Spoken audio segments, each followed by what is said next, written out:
देखिए, कक्षा 10वीं की इस वीडियो में आज हम अपना टॉपिक पढ़ने जा रहे हैं जिसका नाम है गालक। गालक जिसको हम अंग्रेजी में फ्लक्स के नाम से भी जानते हैं। कभी कभी क्वेश्चन ये आ जाता है पेपर में कि फ्लक्स से आप क्या समझते हो, इसको उदाहरण सहित वर्णन कीजिए या समझाइए। ठीक है, तो वहां बच्चे क्या हो जाते हैं, कंफ्यूज हो जाते हैं कि फ्लक्स तो हमने पूरे सिलेबस में कहीं पढ़ा ही नहीं। ठीक है ना, लेकिन हमें इसको समझना है दिमाग का इस्तेमाल करके कि फ्लक्स का मतलब क्या है भाई, गालक। तो हम कहेंगे, अब गालक नाम से ही अपने आप को आइडेंटिफाई कर रहा है कि गालक क्या है, गलाने का जो काम करता है। अगलनीय पदार्थों को, जो गलते नहीं, उनको गलाने का जो काम करता है। देखो, गालक अयस्क में उपस्थित अगलनीय गैंग से क्रिया करके, अगलनीय अशुद्धियों से क्रिया करके उसे धातुमल में परिवर्तित करता है। गालक दो प्रकार के होते हैं। कितने प्रकार के होते हैं? दो। कौन कौन से प्रकार के होते हैं? नंबर 1, अम्लीय गालक। अम्लीय गालक मतलब एसिडिक फ्लक्स। नंबर, बात को ध्यान से समझना, अक्षारीय अशुद्धियों को दूर करने के लिए अम्लीय गालक का प्रयोग किया जाता है। देखो, अम्लीय गालक अगर होगा तो अशुद्धियां अक्षारीय होंगी। ध्यान रखना, अगर हम अम्लीय गालक की बात कर रहे हैं तो समझ लो ये अक्षारीय अशुद्धियों को दूर करेगा। समझ गए? हम कहेंगे अक्षारीय अशुद्धियों को दूर करने के लिए अम्लीय गालक का प्रयोग किया जाता है, जैसे सिलिका, बोरेक्स आदि।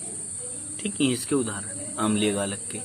अब अक्षारीय गालक की बात करते हैं। अक्षारीय गालक में क्या है कि अगर गालक अक्षारीय है तो अशुद्धि अम्लीय होगी, तो हम कहेंगे अम्लीय अशुद्धियों को दूर करने के लिए अक्षारीय गालक का प्रयोग किया जाता है। किसका?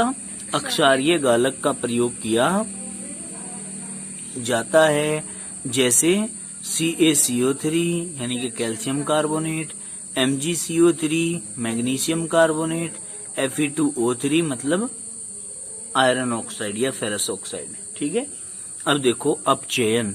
अपचयन पढ़ेंगे। अपचयन क्या है, ध्यान से देखो।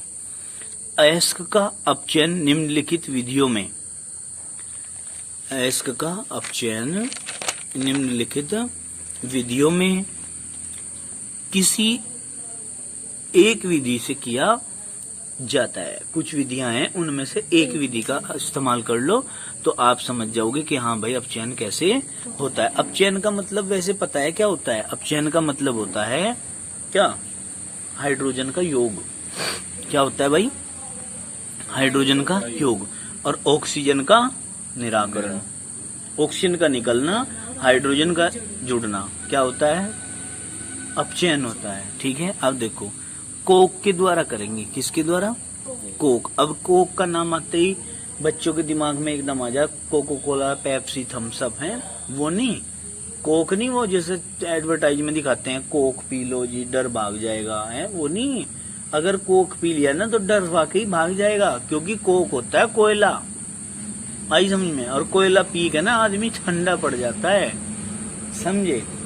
कोयला अगर पिला दिया किसी को तो क्या करेगा, वो खत्म कर देगा इंसान को। तो देखो, ऑक्साइड अयस्कों का अपचयन कोक द्वारा किया जाता है। किसके द्वारा? कोक द्वारा किया जाता है। कोक का या कोक द्वारा अयस्क का अपचयन परगलन क्रिया के समय ही संपन्न हो जाता है।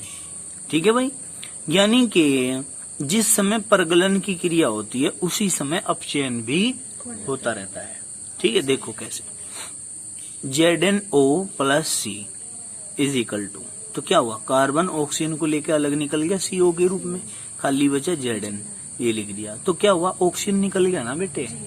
ऐसे ही ZnO + CO, एक ऑक्सीजन आप इसको दे दो, क्या हो गया, ये हो गया यहाँ CO2 और यहाँ बचा Zn।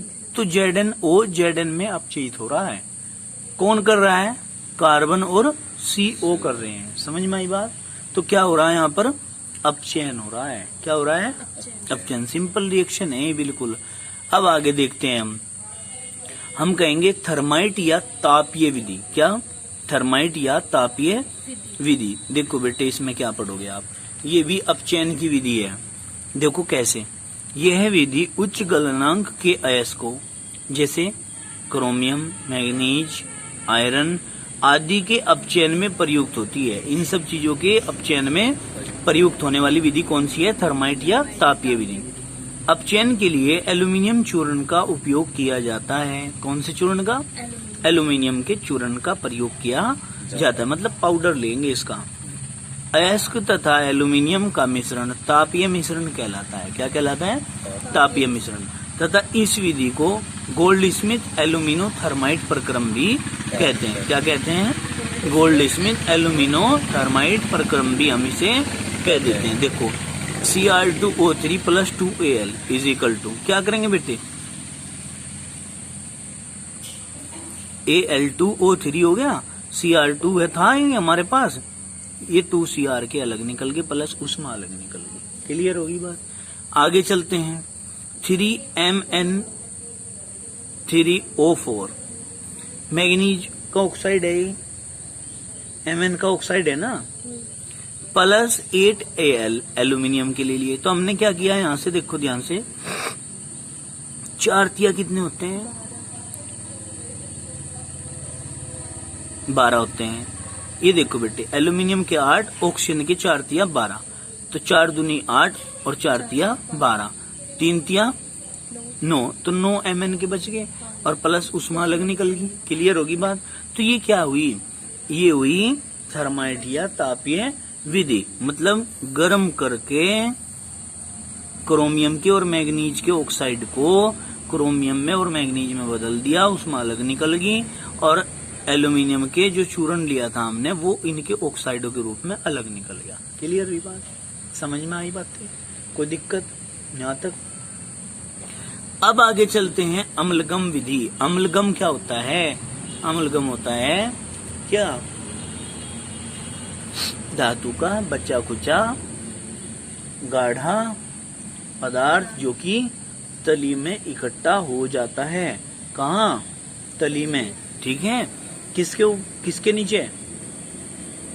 पिघली हुई धातु के भी नीचे अलग परत के रूप में इकट्ठा हो जाता है, उसको पढ़ना है। देखो अम्लगम, बार बार आएगा ये शब्द अम्लगम। तो देखो इस विधि द्वारा सोना चांदी, अब चमन परास ना कह दियो, हमने कहा इस विधि द्वारा सोना चांदी आदि धातुओं का निष्कर्षण किया जाता है। ठीक है, इन धातुओं का निष्कर्षण किया जाता है, यानी कि इन धातुओं को प्राप्त किया जाता है अम्लगम विधि से। पीसे अयस्क को मरकरी के संपर्क में लाने से धातु मरकरी से क्रिया करके धातु अम्लगम बनाती है। जब हम पिसी हुए अयस्क को मरकरी मतलब पारे के संपर्क में लाते हैं तो धातु मरकरी से क्रिया करके धातु अम्लगम बना लेती है। समझ में आई बात? जिसका आसवन करने से मरकरी तो वाष्पित हो जाती है, मतलब गर्म करते हैं, उबालते हैं इसको खूब, तो मरकरी तो वहां से वाष्पित बन के निकल जाती है, धातु शेष रह जाती है। अम्लगम एक विषमांगी मिश्रण होता है, मतलब ये मिलता नहीं, ये अलग हो जाता, धातु अलग और अम्लगम अलग। तो क्या कहेंगे? देखो कैसे भाई, प्रोसीज के द्वारा आसानी हो जाएगी समझने में। अयस्क और मरकरी को लिया, गर्म कर दिया, मिला दिया, धातु अम्लगम बन गया, आसवन कर दिया इसका, तो क्या हुआ? जो इसके अंदर मरकरी थी वो तो निकल गई अलग, धातु निकल गई अलग और अम्लगम रह गया अलग। आगे समझ, अम्लगम क्या हो? अम्लगम वैसे धातु का मरकरी के साथ मिश्रण धातु अम्लगम हो। धातुएं जो होती हैं मरकरी के साथ मिलकर अम्लगम का निर्माण करती है, मतलब मरकरी और दूसरी धातु, मरकरी भी धातु ही है जब, बल्कि वो लिक्विड होती है, जबकि धातुएं लिक्विड नहीं होया करती, लेकिन ये उनका अपवाद है।